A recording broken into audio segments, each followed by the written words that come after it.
وَإِنَّهُ عَلَى ذَلِكَ لَشَهِيدٌ، اور یقیناً انسان اس بات پر گواہ ہے کہ وہ اپنے رب کا ناشکرا ہے۔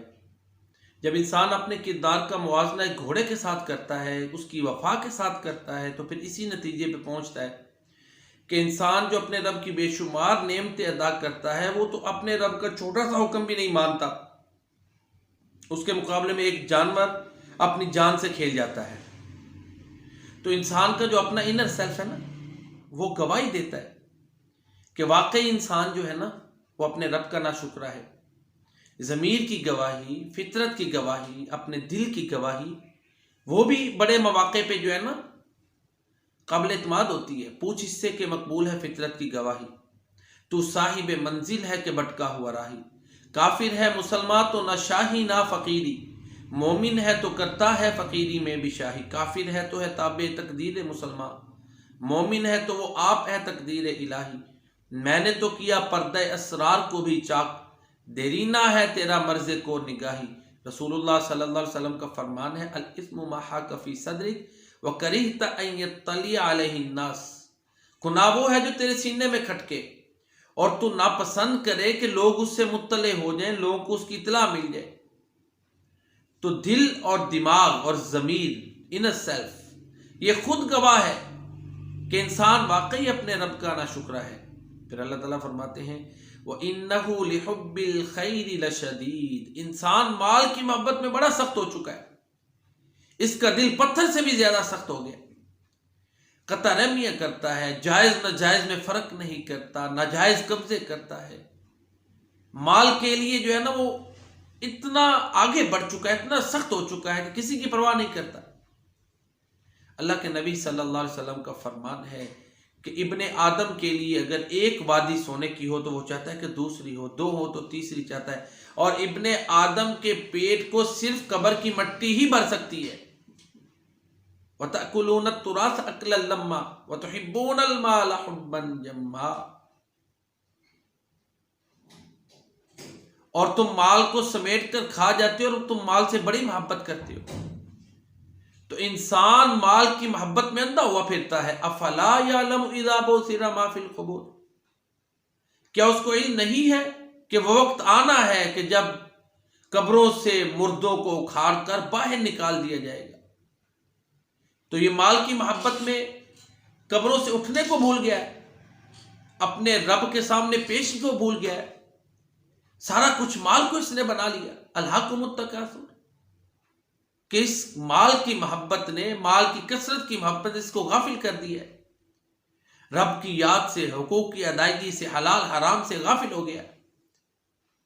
تو افلا یعلم اذا بعثر ما فی القبور، وہ وقت آئے گا کہ جب انسان کو قبر سے اکھاڑ کر اپنے رب کے سامنے پیش کیا جائے گا، پھر اس وقت تک اس کے قدم ہٹنے نہیں پائیں گے جب تک 5 سوالوں کے جواب نہیں دے لے گا کہ مال کہاں سے کمایا، کہاں خرچ کیا، جوانی کیسے گزاری، عمر کیسے گزاری، جو علم تھا اس کے مطابق عمل کیا کیا۔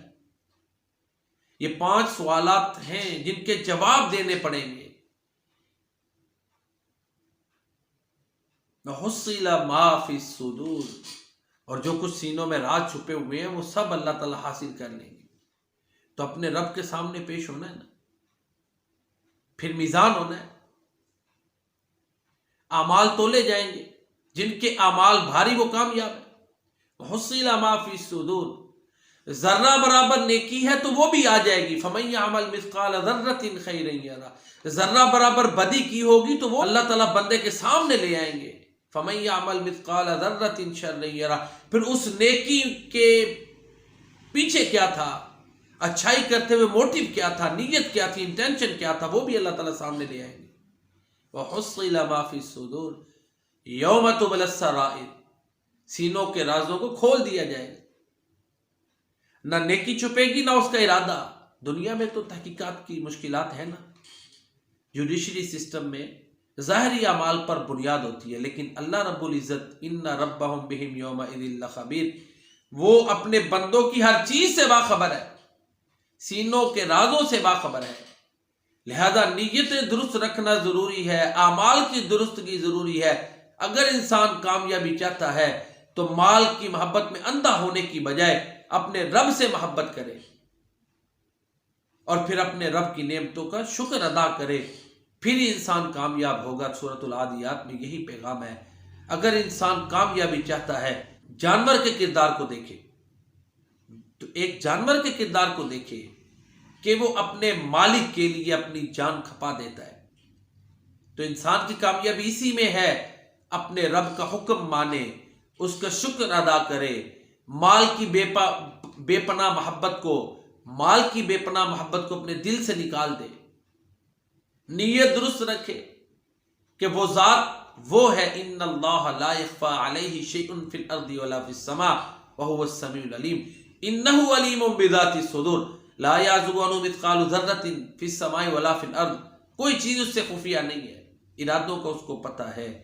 ارادوں کا درست رکھنا، پھر اعمال کو درست کرنا، پھر اپنے کردار میں توازن لانا، یہی کامیابی کا زینہ ہے۔